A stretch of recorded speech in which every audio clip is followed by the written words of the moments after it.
Kita ke sorotan lain, Badan Eksekutif Mahasiswa Universitas Indonesia berunjuk rasa di depan gerbang Pancasila Gedung DPR Senayan, Jakarta.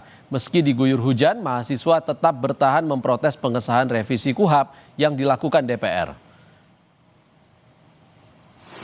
Teman-teman media, lihat, karena kita saat ini kesal. Kenapa RKUHP Dalam aksinya, mahasiswa sempat memblokade mobil Dirjen Kementerian yang dikawal polisi dan satu mobil dinas polisi yang melintas. Mahasiswa menyebut aksi menyetop kendaraan yang dikawal polisi ini merupakan ungkapan kekecewaan karena imbas pengesahan revisi KUHP.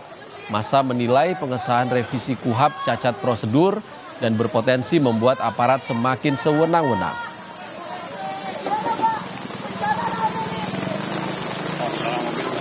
Tadi itu ada mobil pakai patwal.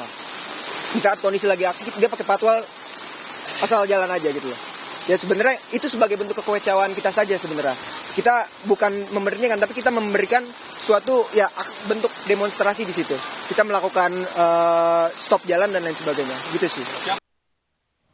Saudara, demo mahasiswa bertepatan dengan pengesahan revisi Kitab Undang-Undang Hukum Acara Pidana atau RKUHP menjadi undang-undang oleh DPR. Pengambilan keputusan ini dilakukan pada rapat paripurna ke-8 masa persidangan 2 tahun sidang 2025-2026. Pengesahan KUHP dilaksanakan di ruang paripurna DPR Senayan, Jakarta dengan dihadiri 242 anggota.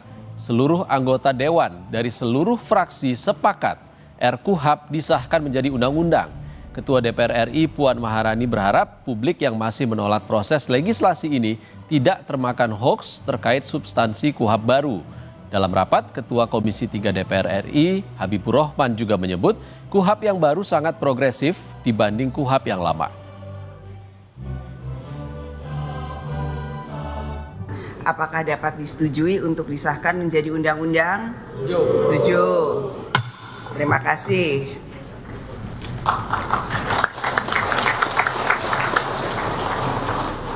Tadi penjelasan dari Ketua Komisi 3 saya rasa cukup bisa dipahami dan dimengerti sekali. Jadi hoaks-hoaks yang beredar itu semuanya hoaks, tidak betul, dan semoga kesalahpahaman dan ketidakmengertian bisa segera kita sama-sama pahami bahwa itu tidak betul.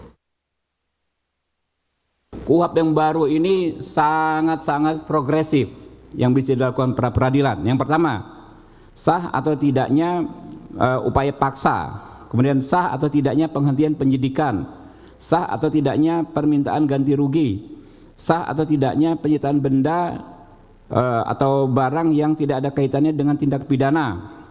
Kemudian penuntutan terhadap penanganan perkara tanpa alasan yang sah. Nah, yang ini yang saya sebutkan terakhir itu dikenal dalam bahasa Inggrisnya itu undue delay.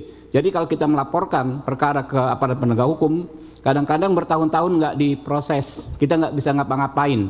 Nah, dengan KUHP yang baru, maka hal tersebut menjadi objek pra peradilan.